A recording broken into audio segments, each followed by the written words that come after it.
여러분 반갑습니다. 4월 학력평가 해설 강의 2부를 맡은 저는 윤현주입니다.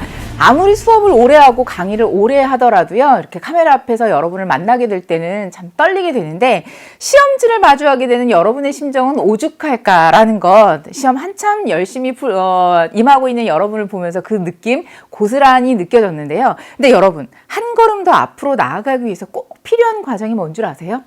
바로 자기 자신에 대해서 객관적으로 다시 한번 돌아볼 수 있어야 합니다. 간혹 친구들 보면 시험 끝나고 나서 단지 나 몇 등급이야, 몇 점이야 라고 해서 그냥 덮어버리는 경우가 있는데요.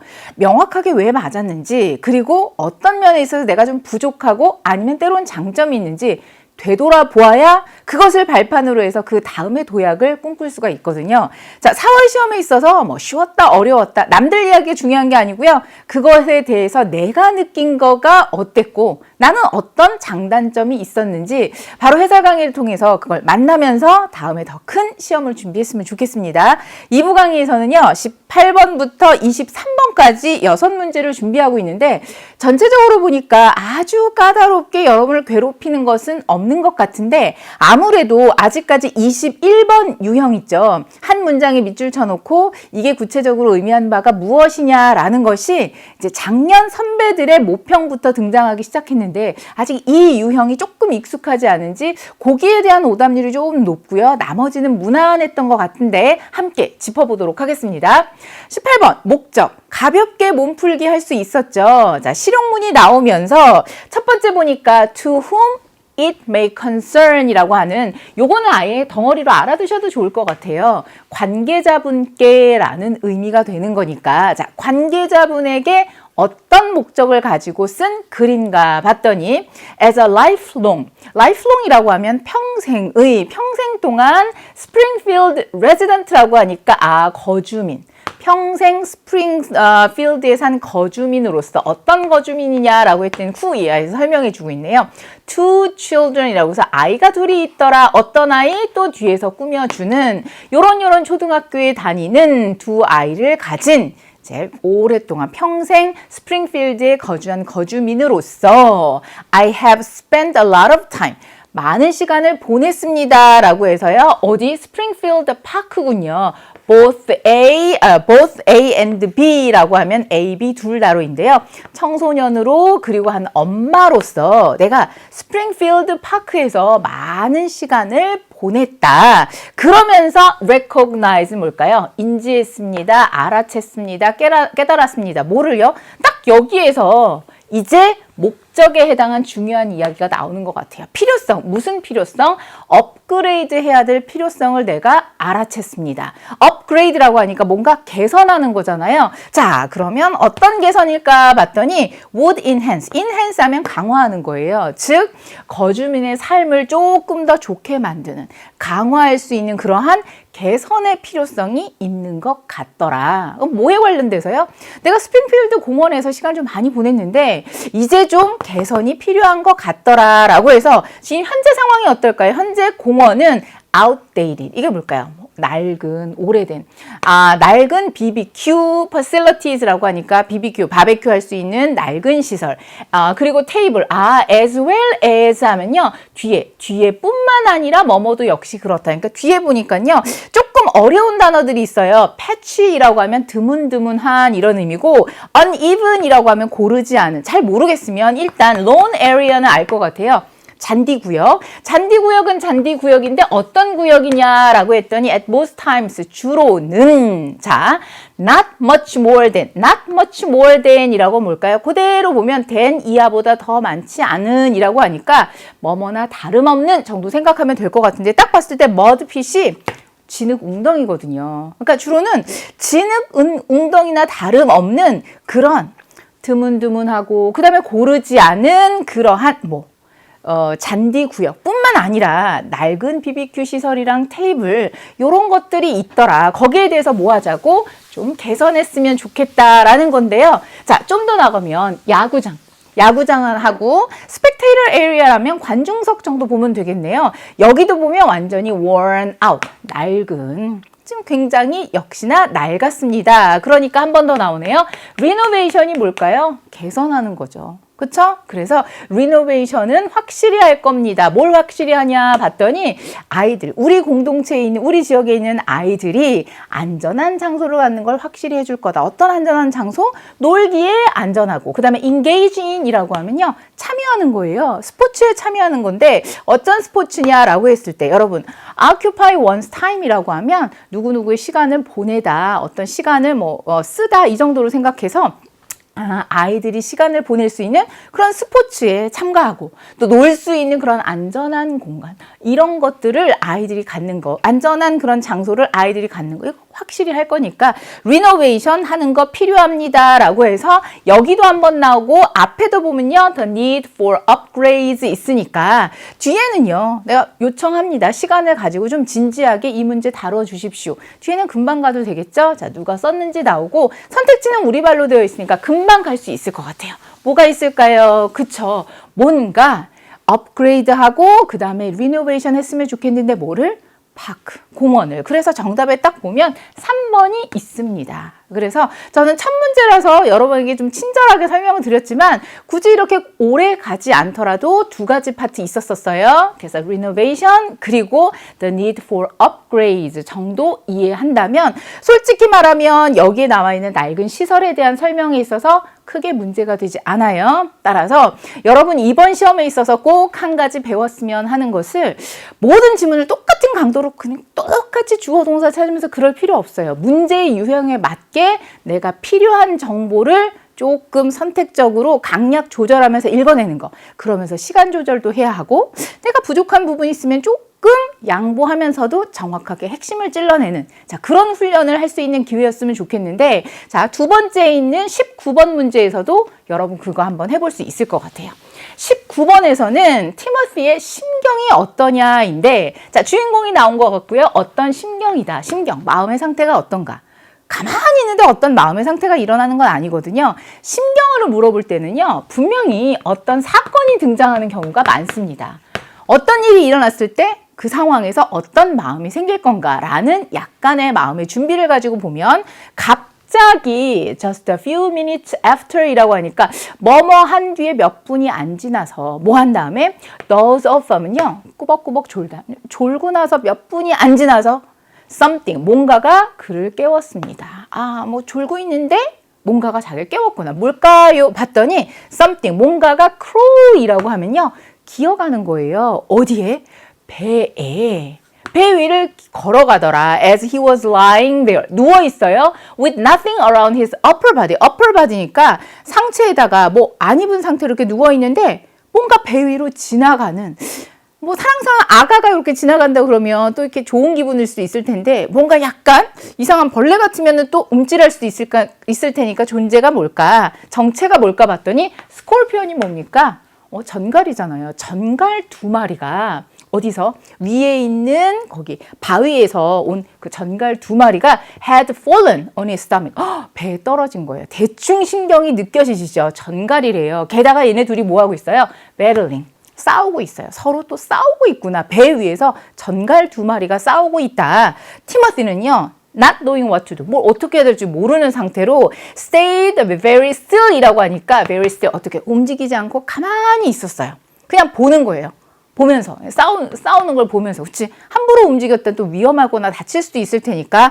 이 경우에 심장 어떻게 될까요? pounding heavily라고 하니까 pound, 쿵쾅쿵쾅 뛰는 건데 아주 심하게 뛰고, 그 다음에 투투도 여기 나오네요. 투 너무 scared, 너무 무서워서 움직일 수도 없었다라고 해서 심경 딱 나왔네요.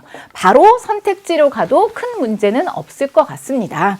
왜냐하면 심경의 변화다라고 하면 지금 무섭고 떨리고 그러는데 나중에 좀 반전이 될 수 있지만 지금은 어떤 상태냐니까 되게 좀 당황스럽고 겁먹고 무섭고 그런 상태다 그러겠죠? 계속해서 보면요, 땀이 이마에서 막 쏟아지는, 땀이 흘러나오고 이 전갈은 violently, 게다가 violently라고 하면 아주, 그쵸, 아주 심하게, 아주 이제 난폭하게 그렇게 서로를 공격을 하고 있더라. 그러면서 마치 뭐처럼 they were fighting to the death. 아주 서로 죽을 각오로, 이제 서로 죽일 듯이 그렇게 싸우고 있는 상황. 그러면서 티머시는 nervously라고 하니까 뭐 초조해서, 그쵸? 초조하게 아래를 쳐다봤습니다. 땅을 쳐다봤더니 설상가상 또 다른 스콜피온이 있더라. Not far from that one.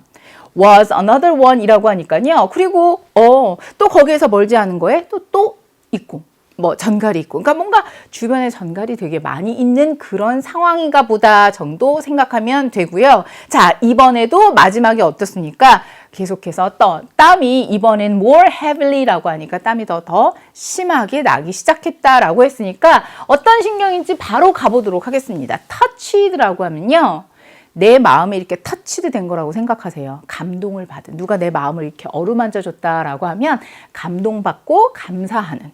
퍼즐드라고 하면 어떨까요? 약간 좀 얼떨떨하고 어리둥절하고 약간 당혹스러운, 그러면서도 frightened라고 하면 겁먹은. 바로 정답은 2번이 되겠네요. 기분 좋고 지금 유쾌하고 그런 상황 아니죠. 우울하거나 슬픈 것도 아니고 그 다음에 실망하고 그리고 ashamed D까지 들어가야 되겠네요.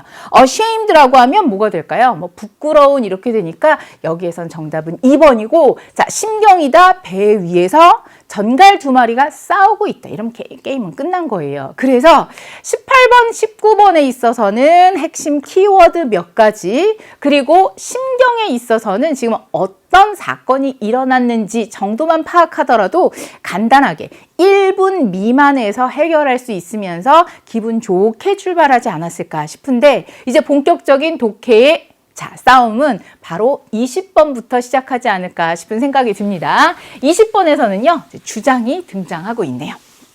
주장이다. 이건 뭐죠? 필자가 여러분에게 핵심적으로 전달하고자 하는 메시지인데, 많은 경우에는 주장이면 뭐뭐 하십시오. 뭐뭐 해야 한다. 그렇죠? 뭐뭐 할 필요가 있다. 심지어는 뭐뭐 해라. 이런 식으로 조금 주장을 담고 있는 그런 센 목소리의 표현들이 있더라고요.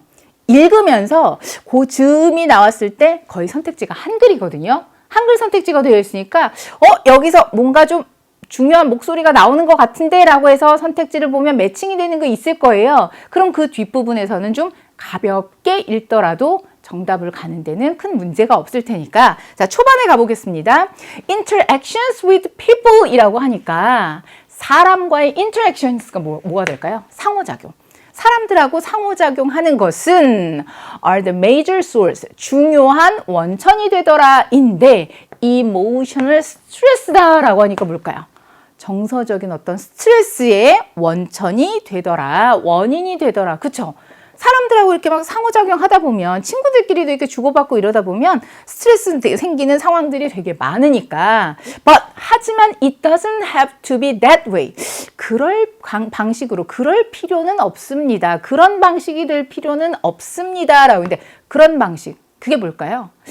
정서적으로 좀 스트레스의 원인이 되는데 꼭 그럴 필요는 없습니다. 라고 하니까 여기서 사람들과의 상호작용, 그렇게 정서적인 스트레스로 여길 필요는 없겠다라고 해서 이제 밑바탕을 깔아놓고 있는 거예요. 자, 문제는 뭐냐? 자, 이겁니다. 우리는 계속해서 judging people, 사람들을 판단을 하더라. 그러니까 이 사람은 이렇고 저 사람은 저렇고, 이러다 보니까 뭔가 상호적인 관계에 있어서 문제가 있고 그러면서 스트레스를 낳게 되는 거구나. wishing, 뭘 바라면서 they were something, 뭔가가 되기를 바라면서 they are not 이라고 하니까 사람들을 판단하는데 뭐라고요? 바라는 게 있어요. 사람들이 not, 아닌 어떤 것을 바라면서. 그러니까 사람들은 어떤 뭐 특성이나 이런 게 있을 텐데, 근데 그 사람들이 지금 가지고 있는 그런 어떤 모습이나 그런 어떤 것, 이거하고는, 그쵸.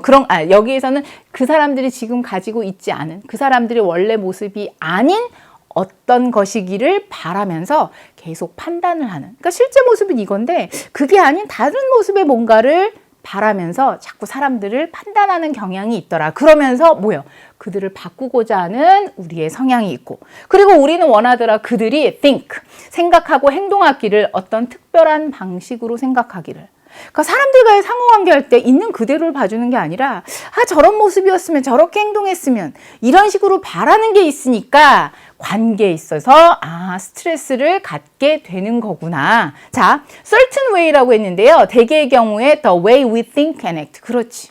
우리가 생각하고 행동하는 그런 방식으로 아, 저 사람도 생각했으면 저렇게 뭐 생각했으면 행동했으면 이렇게 우리는 원하는 경향이 있더라. 근데 because this is not possible. 근데 이거는 불가능하잖아요. 아니 그 사람은 그 사람인데 내가 바라는 식으로 했으면 그거는 불가능하기 때문에. 왜 불가능할까요? 왜냐? 사람들은 다 다르거든요. 사람들은 다 다르기 때문에 내가 이렇게 바라는 거 그건 불가능하니까 우리는 continually 계속해서 어떻게 해요? frustrated. 좌절하게 되고 upset.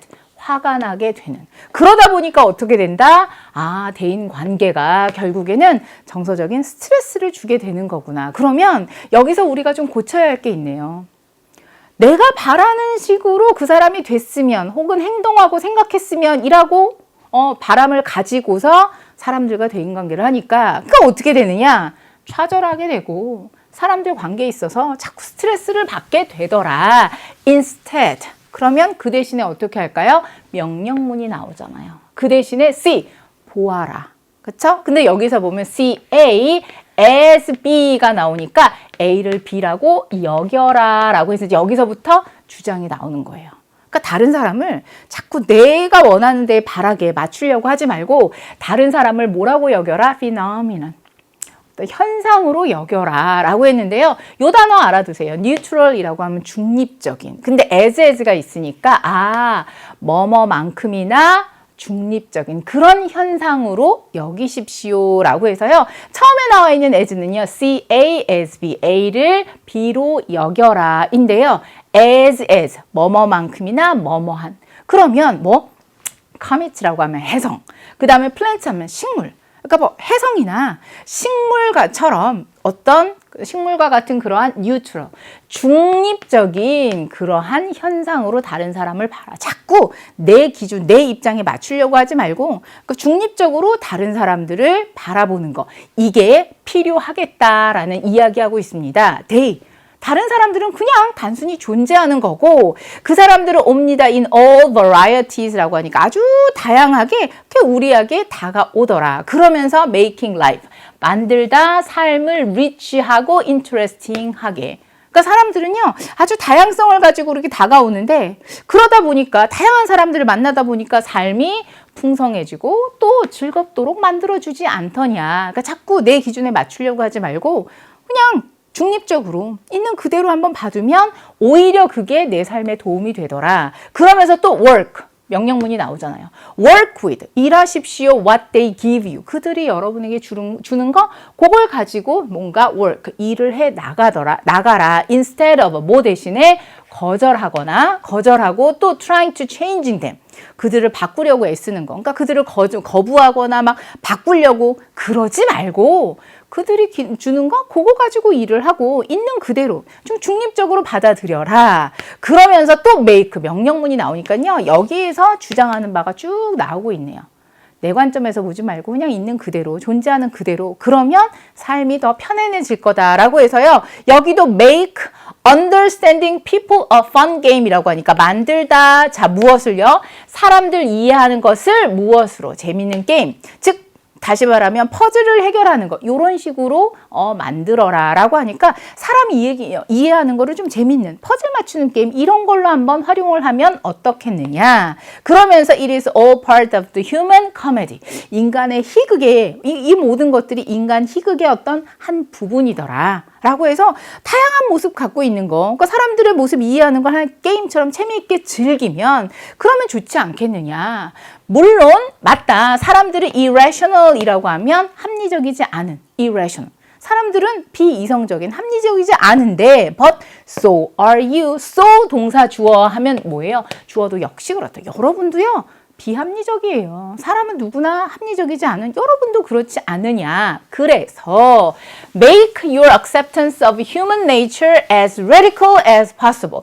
as possible 이라고 하니까 가능한 한 radical 이라면 급진적인 좀 속도를 빨리 하는. 자, 뭐를 속도를 빨리 하느냐라고 했더니 make your acceptance of human nature 이라고 하니까 인간의 본성을 여러분이 받아들이는 거. 그거를 가능한 한 급진적으로 만들어라. 즉 가능한 한 급진적으로 이제 빠르게 인간의 본성 받아들여라. 본성은 뭐예요? 다 비이성적이고 나도 그렇고 원래 그런 모습이다. 그런 걸 빨리 accept를 하여라. 그러면 이것은 calm down. 여러분을 좀 진정을 시킬 거고 여러분을 도와줄 겁니다. 라고 해서 뭘 도와줄까요?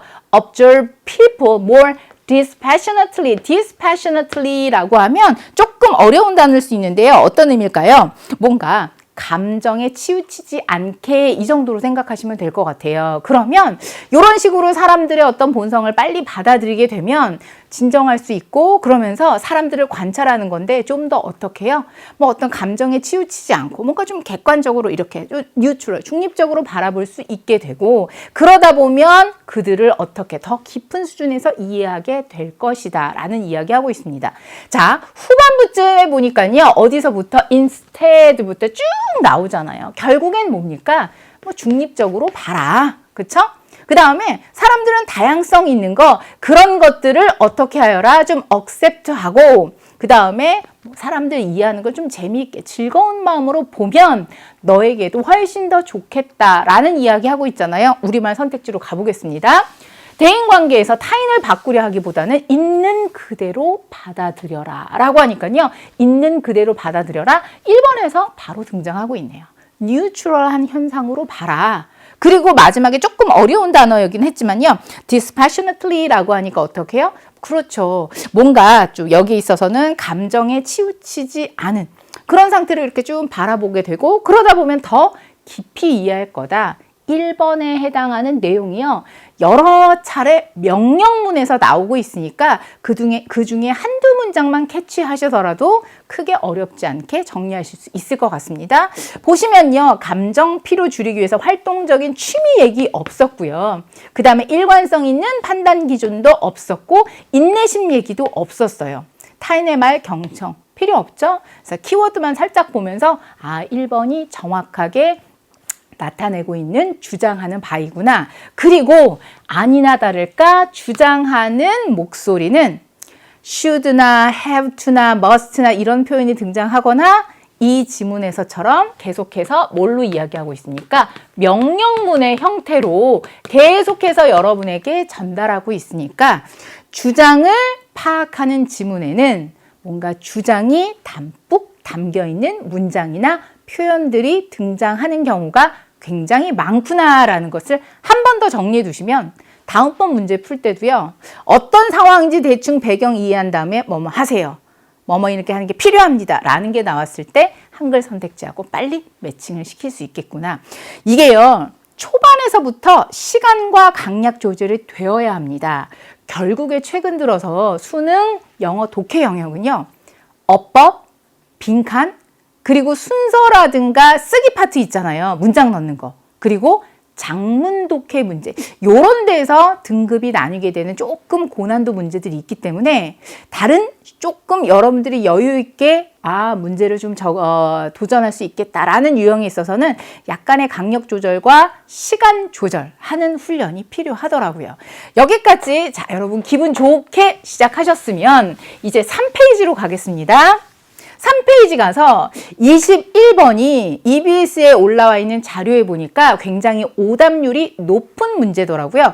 보통 오답률이 높은 문제들 보니까 거의 대부분이 저거였었어요. 그 30번 때 있죠.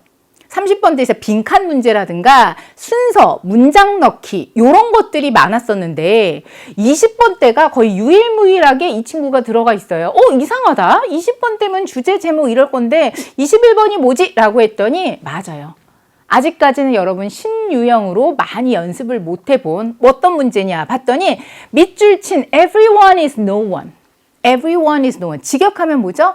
모든 사람은 no one. 아무도 아니다 라고 했는데 이것이 다음 글에서 의미하는 바로 가장 적절한 게 뭐냐. 직역한 거 말고 이 문맥 속에서 어떤 의미를 나타내고 있느냐라는 것을 선택지를 갔더니 또 다른 영어 문장으로 풀어놓은 거예요. 만약 이게 한글 설명도였으면 금방금방 또 읽어서 이해할 수 있을 텐데 그쵸? 자, 이거를 직역을 한 게 아니라 이 문맥 속에서 무슨 말이냐 하니까 일단 전체 내용의 흐름도 알아야 되고 그리고 대략 어떤 내용인지 영어 선택지에서 또 파악을 해야 되는 거니까 나름의 난이도가 좀 있었던 것 같아요. 자, 가보도록 하겠습니다. 많은 작가들은 make the common mistake.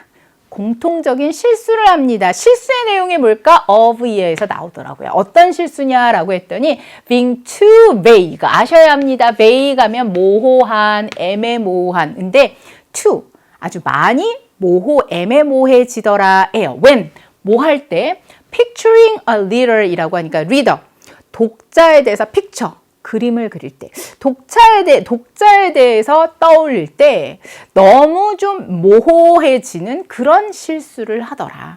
그러니까 작가가 글을 쓸 때 어떤 독자가 내 글을 읽겠구나 생각하고 글을 쓸 수 있잖아요. 근데 그 독자에 대해서 생각할 때 좀 너무 모호해지는 그런 경향이 있더라.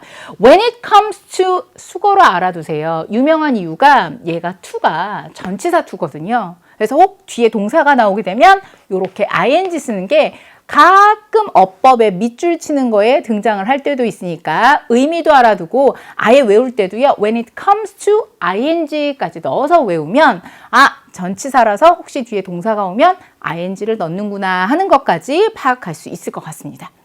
자, 그럼 가볼게요. 의미는요. 뭐뭐에 관해서 이런 의미가 되는 거예요.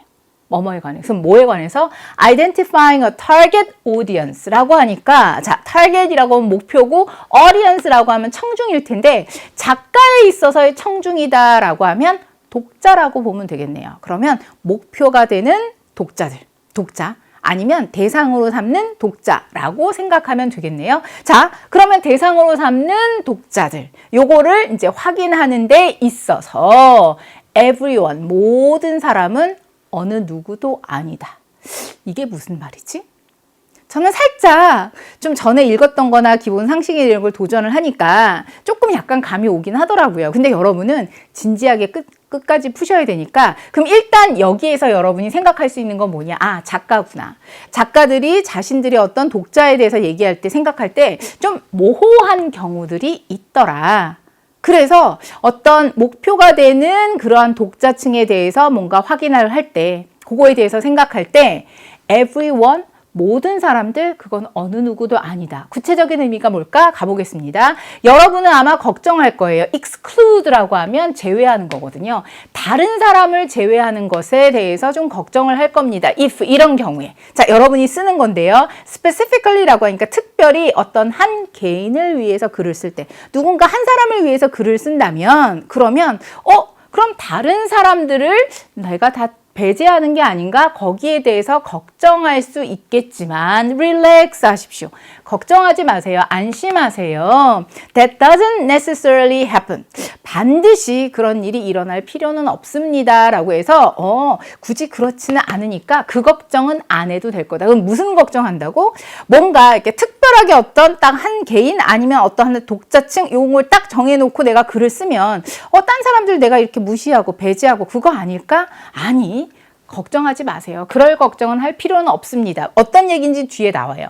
Well-defined audience라고 하니까 잘 이렇게 정해진 그러한 독자는 내가 잘 생각해서 나는 요런 독자를 위해서 글을 써야 되겠구나라고 해서 잘 규정이 된 그런 독자는 simplifies, 단순화합니다 라고 해서 결정인데 뭐에 대해서? 설명과 그리고 단어 초이스에 있어 단어 선택에 대한 결정을 이렇게 단순화합니다. 그래서 내가 이런 독자에 대해서 내가 써야 되겠구나 라고 이제 딱 정해놓고 글을 쓰게 되면 설명도 거기에 맞춰서 그리고 단어 선택도 거기에 맞춰서 심플하게 할 수 있다. 그러니까 뭐예요?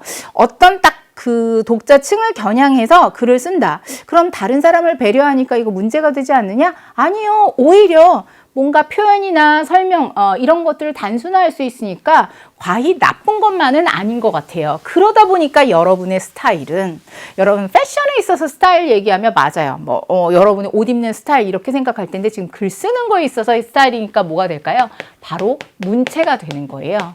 자, 그럼 여러분의 문체는 어떻게 되느냐? 더 distinctive라고 하면 독특한 정도 여러분 생각할 수 있을 거예요. 그러면 여러분의 문제는 좀 더 독특할 수 있을 겁니다. 독특해질 수도 있을 겁니다. In a way that 이라고 하니까 이런 방식으로. 어떤 방식이냐라고 했더니 attract people 이라고 해서 사람들을 끌어들이는데요. 어떤 사람들입니까? Beyond the target reader라고 하니까 내가 대상으로 삼은 그런 독자들을 넘어서는 그런 사람들을 끌어들이는 그런 방식으로 더 뭔가 좀 독특한 문체로 글을 쓸 수 있을 겁니다. 아직까지 이해가 잘 안 되세요? 그런 여러분들을 위해서 예를 들면이라고 나오잖아요. 그러면 구체적으로 이제 사례를 보면서 글을 쓸 때 어떤 독자 계층에 대해서 어떤 생각을 가지고 글을 쓰면 어떤 현상이 생기는지 그게 뭡니까? 어떤 좀 특정 독자 계층을 딱 겨냥해놓고 그걸 쓰면 글을 쓰게 되면 아까 뭐라고 했죠? 설명도 단순해지고 단어의 선택도 단순해지고 그러면서 또 문체는 좀 더 독특해져서 겨냥한 독자들 넘어서는 사람들을 끌어들인다고 했으니까 더 좋은 결과를 만든다는 그런 구체적인 예가 나오거든요. 그래서 등장하는 사람이 앤디 위어라는 사람인데 여러분 마르션이라는 영화 보셨을 거예요. 그 영화의 원작이 되는 소설을 쓴 사람이거든요. 그래서 앤디 위어라는 사람이 마르션이라는 그 소설을 썼습니다. 누굴 위해서? 공상과학 소설 독자들을 위해서. 독자는 독자인데 뒤에서 꾸며주네요. 자, 그러면 이 사람은 어떤 독자를 위해서 이 소설을 썼나라고 했더니 원하더라 그들의 이야기, 여기서는 그들이 읽고 있는 이야기가 firmly grounded in scientific fact라고 하니까 확실하게 어떤 과학적인 사실 여기에다가 이제 근거를 두기를 원하는 바라는 그러한 공상과학 소설을 읽는 독자들을 위해서 썼고 그 다음에 and 그리고 아마도 로켓 사이언티스트라고 하니까 로켓 과학자 이거 누구지? 또 후 이하에서 설명을 해주고 있네요. 어떤 사람? 공상과학 소설을 즐기는 사람들. 그러면 구체적으로 얘가 나온 앤디 위어라는 사람은 마르션이라는 걸 썼는데 누굴 위해서? 공상과학 소설을 즐겨 읽는 독자들. 그리고 로켓 과학자들 이런 사람들을 이제 겨냥을 해서 딱 글을 썼어요. 그치? 그러면 이 사람은 소설을 쓸 때 어떻게 해요? 대상 독자층을 딱 정해놓고 이 사람들을 주로 겨냥을 해서 글을 써야 되겠구나 이제 썼습니다. 근데 I belong to neither audience. I belong to 어디에 속하다. neither는요. 둘 다 아닌 거잖아요. 나는 둘 다의 독자층에 속하지 않아요. 즉 나는 로켓 과학자도 아니고 그 다음에 공상과학 소설을 읽는 그런 독자도 아니지만 그렇지만 나는 그 소설을 즐겼습니다. 그 책을 되게 즐겼습니다. 자, 위어는요, so successful. 굉장히 성공했어요. pleasing his target audience. 즉, 대상으로 삼은 독자층을 기분 좋게 즐겁게 하는데 굉장히 성공을 해서 so 대시 연결이 되네요. 그래서 어떻게 해요? They shared it widely and enthusiastically 라고 하니까 그 독자들은요, 그 소설을 아주 널리 그리고 열정적으로 공유를 했습니다. 그게 뭐냐면 특정 대상 독자층 있죠? 거기에 겨냥해서 썼는데 그게 너무너무 재밌어서 그래서 그 글을 읽은 독자층들이요. 더 널리 이 소설을 넓힌 거예요. 그렇죠? 다른 사람들하고 널리 그리고 열정적으로 공유를 한 거예요. 되게 재밌어. 그거 공상과학 소설이긴 하지만 되게 재밌어. 이렇게 입소문을 타면서 널리 퍼지게 됐더라. 그러면 이 예에서 알 수 있는 게 뭐예요? 특정 대상 독자층을 향해서 썼지만 그게 좀 잘 쓰여지고 또 입소문이 나니까 또 그 대상을 벗어난 다른 사람들에게까지도 인기가 있게 되고 널리 퍼지게 됐구나. 자, 이유가 뭘까라고 했더니 이 위어라는 작가가 didn't try to, 노력을 안 했기 때문에. 어떤 노력이냐라고 했을 때 cater to라는 거는 따로 알아두시면 좋을 것 같아요. cater to somebody 하면 누구누구 구미에 맞추다 이런 뜻이에요. 이 사람이 성공한 이유는요, 모든 사람의 구미에 맞추려고 노력하지 않았기 때문에. 즉, 특정한 어떤 대상 독자층, 여기에 맞추어서 글을 썼기 때문에. 자, he wrote something, 뭔가를 썼습니다. 뭐를요? 핵심이 되는 독자층을 즐겁게 하는 그런 뭔가를 썼고, 그런 거를 썼고, eventually. 결론적으로 그의 작품, 그의 소설은 traveled라고 하니까 쭉 퍼지는 거예요. 멀리 어디? 그 sphere이라고 하면 그 범위를 벗어나 널리까지 퍼졌습니다. 그 범위가 뭐냐면 핵심 독자층. 이 사람들을 넘어서서 널리 다른 사람들에게까지도 퍼지게 되었습니다. 라고 하는 거예요. 자, 그러면서 마지막에 하는 얘기 뭐냐? It may be counterintuitive. intuitive라고 하면 직관적인. 근데 앞에가 counter가 들어가면 직관에 반하는, 반대가 되는. 그래서 이거는 뭐 직관에 반대가 될 수도 있겠지만, 그렇지만 중요한 건 뒤에 부분을 한번 봐보세요. 자, 여러분은 원하세요? 여러분의 영향을 broaden, 영향을 넓히는 것을 바라세요? 바란다면 tighten이라고 하면 좁히다. 영향력을 넓히고 싶으세요? 그러면 좁히세요. 여러분의 초점을. 어디에 있는? 독자에 대한 초점을 좁혀보세요. 그러면 그 핵심 독자들이 거기에 만족하게 되고 또 이거를 널리 쉐어하다 보면 결국에는 영향력이 더 커지게 될 겁니다. 라는 것을 마지막에 한번 이야기하고 있잖아요. 그럼 원래 문제가 뭐더라? 아, everyone is no one. 그럼 앞으로 한번 가볼게요. 어떤 경우에 여러분이 자, 대상이 되는 독자층에 대해서 뭔가를 정하고자 할 때, 그거에 대해서 확인을 하고자 할 때 everyone, 모든 사람을 다 포함하려고 한다? 그러면 결국엔 어떻다? 실패하는 거라고요. 그러니까 모든 사람을 다 포용하려고 하는 거는 결국 어느 누구도 포용하는 게 아닐 수도 있다. 어느 누구도 포섭할 수가 없는 걸 수 있다. 따라서 오히려 자, 마르션의 작가처럼 특정 대상을 딱 생각해서 글을 쓰게 되면 오히려 그게 되게 성공을 하게 돼서 널리 더 퍼질 수도 있겠더라. 그래서 독자층에 대해서 얘기할 때 모든 사람들을 포함하고 싶다? 그럼 결국에는 어느 누구한테도 어필할 수 없다. 이런 내용이 되는 거죠. 그거를 풀어서 쓰고 있는 걸 가보면 될 것 같아요. 자, it is desirable, 바람직합니다 라고 했는데 고려하는 거예요. As broad a class of readers as possible, as possible, 가능한 한 뭘 고려하느냐? broad a class of readers라고 하니까 독자층, 넓은 독자층을 고려하는 게 바람직하다. 넓은 독자층 하지 말라고 했잖아요. 오히려 얘는 거꾸로 얘기하고 있으니까 아웃. 모든 독자들을 원하더라. 베스트셀러를 사기를. 베스트셀러 사는 얘기 아니잖아요. 자, 스토리는 cause, 일으킬 수 있더라. 다양한 리액션을, 다양한 반응을 유발할 수 있습니다. 뭐에 따라서? 아, 독자들에 따라서 라고 했는데요. 독자에 따라서 다양한 반응이 유도되는데 이게 아니라 모두를 겨냥해서 쓰는 거는 별 의미가 없다. 오히려 안 좋을 수 있겠다. 그 얘기였으니까 빼버리고요. Trying to satisfy all readers 라고 하니까 뭐예요? 모든 독자를 만족시키려고 애쓰는 것은 leads to 뭘 이끌어내느냐? Nobody's satisfaction. 그쵸? 어느 누구의 만족감도 이끌어낼 수 없을 거다라고 하니까 이게 바로 everyone is no one이 함축하고 있는 의미 되겠구나. 정답은 4번이 되는 거예요. 아시겠죠? 자, 5번에 가보겠습니다. To specifically target readers라고 하니까는 특별히 어떤 독자를 겨냥하는 것. 이것은 해롭습니다 라고 했는데 fiction writers라고 하니까 소설 쓰는 사람들한테 해롭습니다 라고 했는데 요것도요. 독자를 뭐 특별하게 좀 타겟으로 삼는 거 해로운 게 아니라 조금 범위를 좁혀서 하는 것이 또 좋을 수 있겠다라는 얘기를 하고 있으니까 얘도 논지에서 벗어나는 게 되겠네요.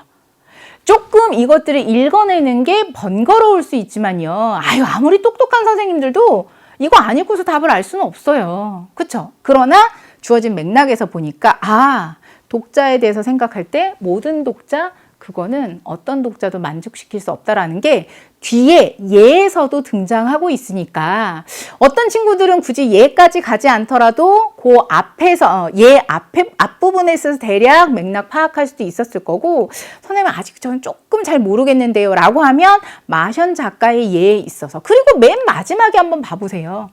영향력을 넓히고 싶으면 독자에 있어서 여러분 초점을 좀 좁히십시오. 그러니까 everyone을 타겟으로 하게 되면 실패할 가능성이 많다라는 것. 마지막까지 좀 참고 이해를 읽어내니까 확실한 메시지가 등장하고 있잖아요. 그래서 정답은요, 4번으로 보시고 21번은요, 혹시 틀렸다? 아직까지 내가 조금 더 연습이 필요하구나. 그리고 경우에 따라서는 어떤 문장이 가지고 있는 내가 깊이 있는 내용까지 이해를 하기 위해서는 조금 더 한 번 더 곱씹어보고 그냥 직역만 하는 게 아니라 상황 속에서 숨은 내포된 의미가 무엇인지 조금 하나 더 깊이 들어가는 훈련과 연습을 해야 되겠구나. 그래서 저 같은 경우에는 학교에서요, 그런 연습도 시켜요. 지문이 있으면 거기에서 뭔가 함축적인 의미가 있는 문장 하나씩을 밑줄 쳐서 한 번 더 생각해 보게 해요. 아마 이런 문제가 시중에 많이 등장하고 있지는 않을 거예요. 그럼 내가 문제를 만들어서 해야죠. 그래서 매 지문마다 조금 알딸딸한 문장이 있다는, 이게 구체적인 게 뭘까 한번 되짚어 생각해보고 해설서도 한번 보고 작은 노력이 쌓여서 결국에는 큰 변화가 생기는 거니까. 자, 그 이야기가 22번에서도 이어지더라고요. 22번 가보도록 하겠습니다. 요지가 뭘까요? 여러분, 요지하고 주장 문제는 좀 가벼운 느낌 들지 않으세요? 이유는 선택지가 우리말로 돼 있으니까. 방금 21번이요. 실컷 독해하느라고 힘들었는데 선택지도 영어로 되어 있으니까 좀 뻑뻑한 느낌이 들었는데, 요지 같은 경우에는 우리말로 되어 있으니까 먼저 한번 살짝 보는 것도 도움이 되고요. 자, 요지다. 필자가 전달하고자 하는 핵심 아이디어가 뭘까 가보도록 하겠습니다. impact, 영향이잖아요. created by니까 뒤에서 꾸며주는 걸로. 영향은 영향인데, 여러분 습관의 변화에서 만들어지는 영향은 be similar to 뭐랑 비슷하더라. 습관을 바꿈으로 해서 생기는 어떤 영향, 이것은 뭐랑 비슷하느냐라고 했더니 the effect of 뭐뭐의 영향이다 라고 했는데, shift 하면 바꾸는 거거든요. 비행기의 어떤 경로를 바꾼 거에 어떤 영향하고 비슷하더라. 비행기의 경로를 바꿨다. By just a few degrees라고 하니까 이때는 몇 도 하는 거야. 단 몇 도만 살짝 바꾸는 거에 의한 비행기 경로가 좀 달라지는 거. 이거가 주는 영향하고 같더라. 그러면 일단 비행기를 살짝 몇 도만 바꿨을 때 어떤 현상이 나는지를 뒤에 한번 봐야 되겠다. 그렇죠? 그래서 imagine 이런 걸 한번 가정해보자. 예를 들어보자. 자, 여러분이 날아가고 있어요. From LA에서 어디로? 뉴욕시티로 날아가고 있다고 생각을 해보자. 자, 파일럿은 파일럿인데 leaving. 자, 어디에서 떠난? 렉스가 뭐냐면 LA에 있는 인도 국제공항이에요. 렉스에서 떠난 파일럿이 여기까지요. adjust라고 하니까 자, 약간 조절을 한 거예요. heading이라고 하니까 이제 비행 방향을 약 한 3.5도 정도 남쪽으로 살짝 조정을 하면, 그렇죠? 그러면 결국에는 어떤 결과가 날까? 여러분은요, 워싱턴 DC에 이제 착륙할 겁니다. 뉴욕이 아니라. 3.5도만 살짝 바꿨는데 결국에 목적지가 달라지는 거구나. 그럼 여기서 딱 있잖아요. 아, 약간 몇 도만 바꾸어도 비행기 경로를 조금만 바꾸어도 결국에는 목적지가 달라지는 거구나. 그럼 이것도 이거네요. 여러분 습관에 있어서 변화에 있어서 습관의 변화에 의해서 만들어지는 어떤 영향. 그러면 작은 습관을 조금만 바꿔도 큰 영향이 있을 수 있겠구나라는 것을 이 이야기에서 이제 어느 정도 충분히 유추할 수 있을 것 같습니다. 그래서 뒤에가 such a small change, 이런 작은 변화는 barely 알아두세요. barely라면 거의 뭐뭐하지 않더라. 거의 noticeable, 눈에 띄는. at takeoff는요, 이륙이거든요. 이륙할 때 이러한 작은 변화, 3.5도 정도, 이거는 눈에 띄진 않아요. 그치? 그러면서 the nose of the airplane이라고 하니까 비행기의 nose니까 앞부분, 비행기 코라고 하기보다는 비행기 앞부분이 약 몇 피트 정도 살짝 움직이는 이러한 작은 변화는 별로 눈에 띄지는 않겠지만 when magnified across the entire United States, 미국 전역에 있어서 이게 magnified, 점점점 확대가 되면 처음에는 찌끔이었지만, 그쵸? 여기에서는 small change쯤 이게 계속 쭉 비행을 하면서 점점 커지게 되면 여러분은 end up 하면 결국에는 뭐뭐 하게 되더라. 결국에는요, 여기에서는 몇백 마일 apart 하게 되더라. 멀리 떨어지게 되더라. 그러니까 처음엔 작은 거였지만 쭉 날아가면서 결국에는 큰 거리에 어떤 변화를 나타내게 되더라까지 비행기를 가지고 작은 변화인데 큰 결과가 나타나지 않느냐. 이와 마찬가지로 이제 본론으로 돌아와야죠. 본론이 뭔데요? 비행기 경로가 중요한 게 아니라 이거예요. 여러분, 습관을 바꾸면 영향이 엄청나더라. 비행기의 방향을 조금만 바꿔도 발생하는 결과처럼 그 얘기예요. 그래서 본론으로 돌아와서 약간의 변화, 여러분의 매일매일 습관에 있어서 약간의 변화는 can guide your life. 여러분 삶을 어떻게 가이드할까요? 굉장히 다른 destination, 목적지로 안내할 수 있습니다. 그러니까 살짝 여러분의 매일매일 습관이 조금만 바뀌어도 목적지가 달라질 수 있는, 여기까지 감잡더라도요. 여러분 선택지 한번 가볼까요? 적절한 보상 얘기보다는요. 행동 전에 신중하게 생각한다? 습관 변화까지는 모르겠지만 끈기까지는 아직 안 나왔거든요. 과감한 변화를 추구해라. 근데 일상 습관의 작은 변화가 결국 인생에서 큰 차이. 비행기에서 살짝 몇 도만, 각도만 조금 쉬프트 바꾸더라도 목적지가 달라지는, 거의 5번으로 가는 거 느껴지시죠? 마지막 후반부에 가볼게요. Making a choice라고 하니까 선택을 하는 거예요. 어떤 선택이냐라고 했더니 1% 더 좋거나 또는 1% 더 안 좋은 그러한 선택을 하는 것은 seems가 동사네요. seems insignificant 하면 중요하지 않은, in the moment, 그러니까 그 순간에는 중요하지 않을 수도 있겠지만, 중요하지 않게 보일 수도 있겠지만, over the span of moments. moments가 순간이잖아요. span은 기간이거든요. 그러니까 순간의 기간 쭉 지나면서 어떤 순간이냐라고 했더니 평생을 구성하는 그 순간들. 그 순간의 어떤 기간들이 쭉 지나가면서, 그러니까 순간순간이면서 평생이 만들어지잖아요. 그래서 여러분의 삶을 구성하는 그런 순간들이 쭉 이어지면서 이러한 선택은 determine, 결정하더라. 차이점. 어떤 차이점이냐? between A and B요. A와 B 사이에 있는 차이점을 결정하더라. 즉, 삶을, 일생을 구성하는 그 순간순간이 쭉 이어지면서 어떤 변화가 생기느냐라고 했더니요. 자, 이러한 선택들은 뭐를? who you are, 여러분이 어떤 사람인지. 그리고 who you could be, 여러분이 어떤 사람이 될 수 있는지에 있어서의 어떤 차이점, 이런 것을 결정하더라가 되는 거예요. 작은 선택, 처음에는 안 좋아 보일 수 크게 중요하지 않게 보일 수 있겠지만, 이런 선택들이 자꾸 시간이 지나면서 쌓이고 하면서 뭐를 결정적으로 차이점 있게 만드냐, 여러분이 누구인지 그리고 어떤 사람이 될 수 있는지 그거에 대한 차이를 만들어낸다. 그만큼 큰 영향을 미칠 수가 있겠더라. 그래서 마지막에서 뭐라고 해요? 성공이라는 것은 product of daily habits, 매일매일 습관의 산물입니다. not, 이게 아니라.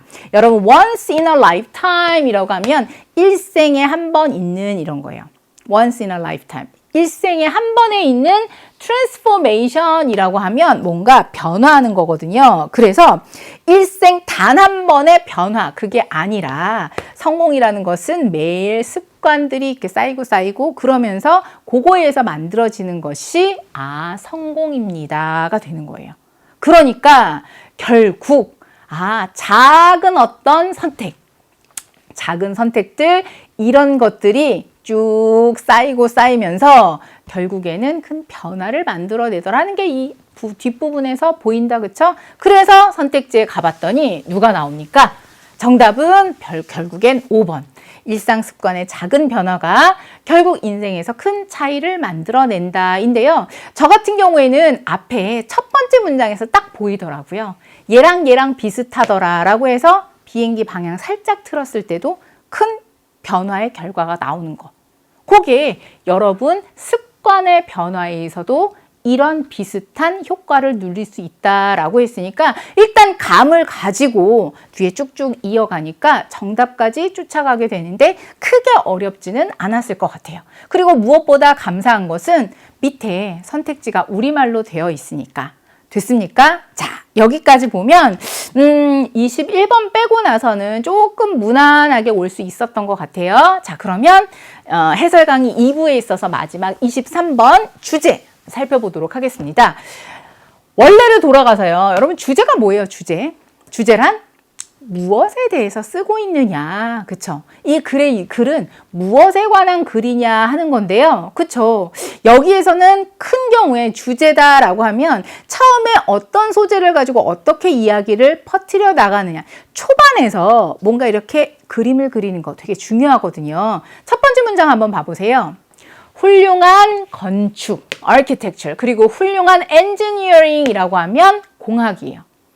좋은 건축, 좋은 공학은 are both, 둘 다 arts입니다 라고 해서 예술입니다. 예술은 예술인데 뒤에 현재 분사가 꾸며주네요. requiring science라고 하니까 과학을 필요로 하는, 그러니까 둘 다 예술이다. 그러니까 건축과 그리고 공학, 이것은 과학을 필요로 하는 어떤 예술. 하지만 그것들은 be aimed at 이라고 하니까 뭐뭐를 대상으로 삼더라, 뭐뭐를 목표로 하더라 인데요. 다른 목적들을 이제 대상으로 삼더라, 다른 목적들을 가지고 있더라, 뭐 요 정도 보면 될 것 같은데, 그럼 일단 여기에서 등장하는 게 뭐예요? 좋은 건축, 그리고 좋은 공학. 요거는 과학을 필요로 하는 어떤 예술이구나 정도. 근데 살짝 뭔가 목표는 다른 대상을 좀 삼고 있는, 그러면서 조금 더 설명이 나오네요. 예술이다. 이건 뭐죠? 예술은 difficult to define. 뭔가 정의를 내리긴 좀 어렵지만, 그렇지만 예술은 예술이다라고 하면 능력입니다. 어떤 능력이냐라고 했더니 make something, 뭔가를 만드는 건데요. 어떤 뭔가냐라고 했더니 more than ordinary significance. significance 하면 중요성이거든요. 그러니까 평범한 중요성을 좀 보다 더 많은, 그걸 넘어서는 어떤 거를 만드는 그런 능력입니다 라고 해서 아트라는 것은 무엇이다. 왜냐면 얘랑은 둘 다 아트라고 했거든요. 그러면 아트는 뭐냐? 아트는 좀 정의 내리기는 힘들지만 어쨌든 좀 평범한 거보다 좀 더한 뭔가를 만들어내는 게 아트이고, 그렇다면 과학은 뭔데요? 과학은 브랜치다. 브랜치가 가지잖아요. 그러니까 격가지로 나오는 어떤 분야 정도 생각하면 될 것 같아요.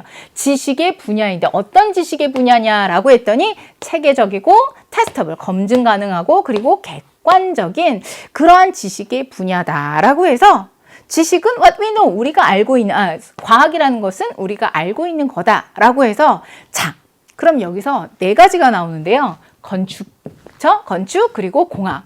근데 얘네들은 공통점이 과학을 필요로 하는 예술. 그럼 예술은 뭐냐? 뭔가 평범한 거 이상을 좀 만들어내는 거. 그쵸? 그 다음에 또 과학이다라고 하면 우리가 일반적으로 알고 있는 그런 특징까지 이제 개념을 쭉 정리를 했어요. 그렇다면 이제 여기에 관련돼서 뭔가 조금 깊이 들어가야 되는 텐데 보니까, 자, architecture, 건축하고 공학이 get separated, 분리가 되는 거잖아요. artificially라고 하면 인위적으로 분리가 될 때 건축하고 공학하고 이렇게 따로 하게 되면, 그러면 결과는 may not be as they should be. they should be 하면 뭐예요? 반드시 해야 되는 것. 그런데 반드시 반드시 뭔가 있어요. 반드시 뭐뭐여야 하는 것과는 다른 것이 될 수도 있을 거다라고 해서요. 그럼 이게 무슨 말이지? 얘하고 얘가 같이 가야 되나 봐요. 근데 만약에 인위적으로 이렇게 분리를 하잖아요. 그러면 공학하고 어떤 건축하고에 관련된 결과물은 may not be, 이런 존재가 아닐 거다. 어떤 존재냐라고 하면 they should be, 반드시 그래야 하는, 그거하고는 좀 다른 모습일 수 있겠구나라고 하니까 여기에서는요 should be 해야 하는 거하고는 좀 달리 되더라라고 하니까 분리가 되면 안 되나 보다. 그쵸? 그럼 분리가 되면 안 되면 어떻게 되느냐? 뒤에 구체적으로 예가 나오니까 이런 거 얼마나 반가워요. 내가 조금 더 예를 들어볼게. 둘이 분리를 한다? 그러면 원래 목적하는 그 결과물하고는 좀 다를 수 있을 거다. 그럼 얘가 무슨 예를 들 수 있느냐? developer이라고 하면 맞아요. 개발업자인데 뒤에서 꾸며주네요. 개발업자다. 자, 투자를 하는 거예요. 새로운 빌딩에 투자를 하는 이제 개발업자 같은 경우에 might appoint 하면요 딱 지명하는 거예요. architect.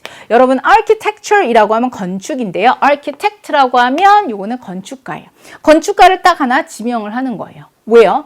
develop a scheme proposal. proposal 하면 제안이고요. scheme이라고 하면 어떤 계획 같은 거. 그쵸? 체계 같은 거. 그래서 계획의 제안이다. 여러분 이거 새로운 건물 같은 거 짓는 데 있어서 계획이다라고 하니까 뭐 설계 정도 생각해도 될 것 같아요. 그러니까 설계를 이제 제안하라고. 설계 제안 이런 것을 이제 발전시키도록 누구를? 건축가를 딱 이제 지정을 할 수 있을 거예요. 자, 왜 또 건축가를 지정을 했냐 했더니 to meet the needs of the client. 고객의 필요 이런 것을 충족시키기 위해서 그래서 야, 설계 제안 같은 거 한번 좀 만들어 봐라. 그러려고 이제 그 개발업자가요.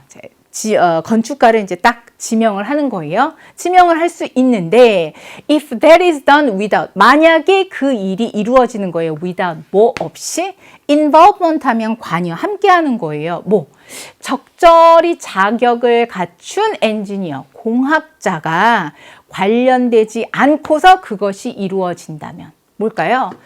고객의 필요를 맞추기 위해서 좀 어떤 설계 같은 거 이런 걸 좀 해야 되는데 자, 당신 여기 건축가가 그걸 좀 한번 해보라고 이렇게 딱 지명을 했을 때 그 일이 좀 자격을 갖춘 그 공학자가 관련하지 않고 만약 그 일이 이루어진다면 그럼 어떤 경우예요? 지금 건축가하고 그 다음에 공학자하고 이렇게 분리가 된 거잖아요. 그쵸? 이 사람의 관여 없이 이 사람만 뭔가 일을 진행하게 되면 그러면 이제 나중에 when the project gets underway라고 하면 진행 중이 되는 거예요. 프로젝트가 진행이 될 때 어떤 문제가 생기냐? inevitably. 필연적으로 be practical problems가 생긴다. 실질적인 문제가 생기게 되더라.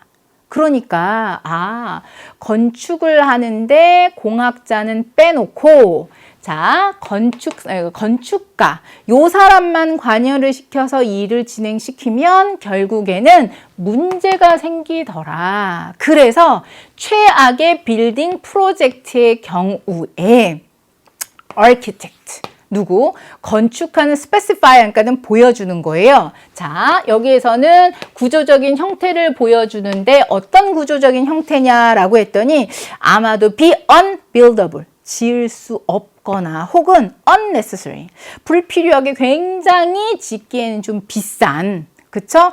그러한 어떤 구조상의 형태 이런 것을 보여줄 수 있을 거다. 그러니까 둘이 같이 일을 해야 되는데 같이 일을 안 하게 되면 최악의 경우에는요. 그쵸? 자, 뭔가 이렇게 형태를 보여줘. 건축가가요. 자, 요런 형태로 하면 좋을 것 같아요. 딱 라고 했는데 실질적으로 들여다보니까 이거는 만들 수도 없는데.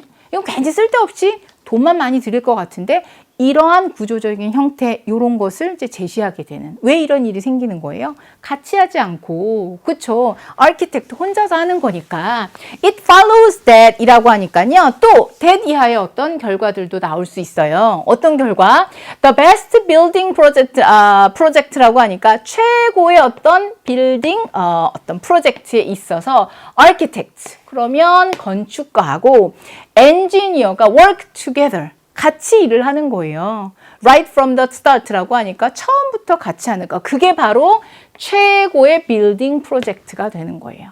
그럼 앞에 있어서는 자, 최악의 빌딩 프로젝트 같은 경우에는 어떻게 혼자서 하다 보니까 아키텍트 건축가가 혼자 하다 보니까 이거는 지을 수 없거나 너무 쓸데없이 값비싼 그런 어떤 설계 이런 것만 만들어내는 자, 그러면 우리 반대로 생각하면 어떤 결론을 낼 수 있을까요? 최고의 빌딩 프로젝트일 경우에 그럼 어떻게 할까?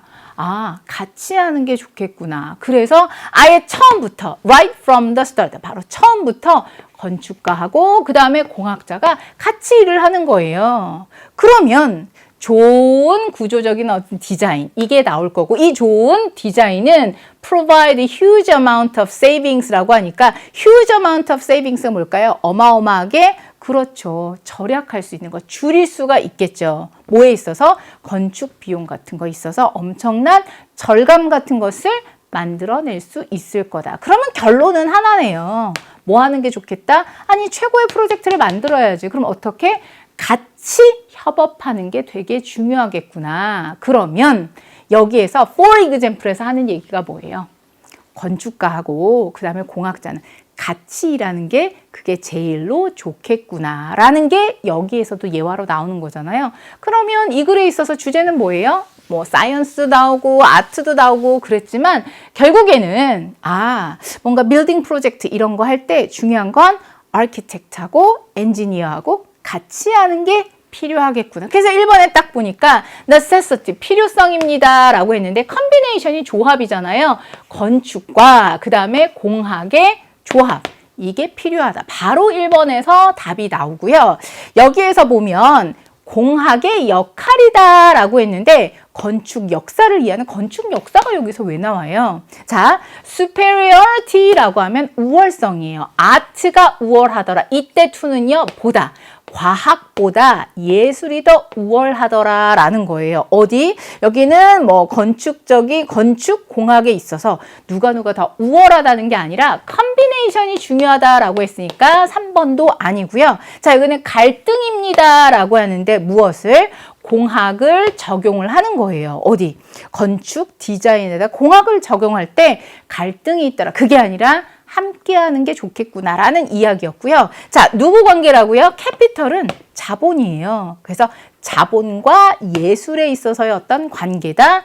자본 얘기, 예술 얘기 두 개가 주인공이 아니라 여기서 주인공은 건축하고 공학 같이 가는 게 좋겠구나라고 해서 특히 후반부에는 예까지 등장하고 있으니까 이 또한 적절한 어휘와 적절한 구문력이 있으면 아주 고난도의 까다로운 거는 아니었을 것 같고 그리고 답도 딱 1번에 나오니까 나머지는 좀 편안하게 접근하지 않았을까 싶은 생각이 듭니다.